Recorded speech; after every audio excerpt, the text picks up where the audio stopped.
Praise the Lord மக்களே. இன்னைக்கு நம்ம பைபிள்ல இருந்து லூக் சாப்டர் 1ல இருந்து ஒரு சில காரியங்களை பார்ப்போம். 37வது வசனம், தேவனாலே கூடாத காரியம் ஒன்றுமில்லை என்றான். ஸோ இது எப்போ நடக்குதுன்னா, கர்த்தருடைய தூதர் கேப்ரியல் தூதன் மரியாளுக்கு தரிசனமாகி, நீ கர்ப்பவதியாகி ஒரு குமாரனை பெறுவாய், அவருக்கு இயேசு என்று பெயரிடுவாயாக அப்படின்னு ஒரு தரிசனமாகி சொல்கிறாங்க.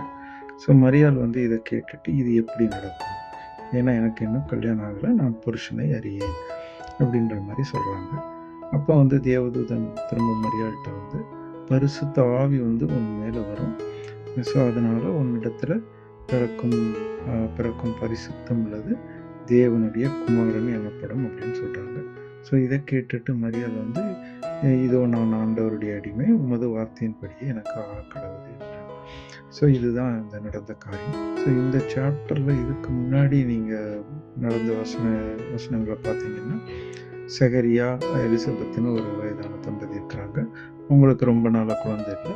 அவங்களுக்கும் கர்த்தருடைய தூதுவன் தரிசனமாகி அவங்களுக்கு ஒரு குழந்தை பிறக்கும். அவங்களுக்கு யோவான்னு பெயரிடுங்க அப்படின்னு சொல்கிறாங்க. ஸோ இது யோவான் யாருன்னா, அவர் ஒரு தீர்க்கதரிசி, இயேசுவோட வருகையை பற்றி சொன்னவர். ஆனால் இயேசு பிறந்ததுக்கப்புறம் சொன்னாங்க.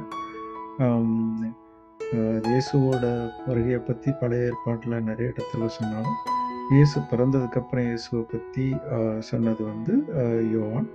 ஸோ அந்த எலிசபெத்தோட வீட்டுக்கு இதுக்கப்புறம் என்ன நடக்குதுன்னா, எலிசபெத்தோட வீட்டுக்கு அந்த மரியாள் போயிட்டு, அவங்க ஏற்கனவே அவங்களுடைய வயிற்றில் யோவான் இருக்கிறாங்க, 6 மாத கர்ப்பமாக இருக்கிறாங்க. அவங்களுக்கு வாழ்த்துதல் சொல்கிறாங்க. ஸோ வாழ்த்துதல் சொல்கிறதுக்கு அந்த வயிற்றில் இருக்கிற பிள்ளை கேட்டு அது சொல்லுது.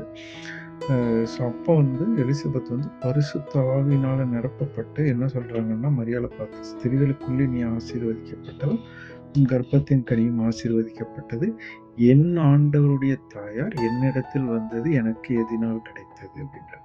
ஸோ இந்த வசனம் ரொம்ப முக்கியமான வசனம்.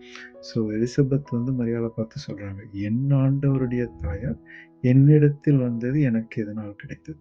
ஸோ இந்த வசனத்தை ஸோ மரியாளுடைய வயிற்றில் இருக்கிறது ஆண்டவர் அப்படிங்கிறது அவளுக்கு தெரியுது.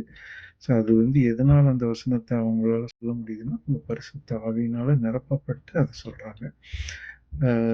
ஸோ இதுதான் அந்த சாப்டரில் இருக்கிற விஷயங்கள். ஸோ இது இயேசுவோட பிறப்பை ஒட்டி நடந்த ஒரு சில விஷயங்களை இந்த லூக்கா சாப்டர் 1ல் நம்ம பார்க்கலாம். Have a blessed day. Thank you. Amen.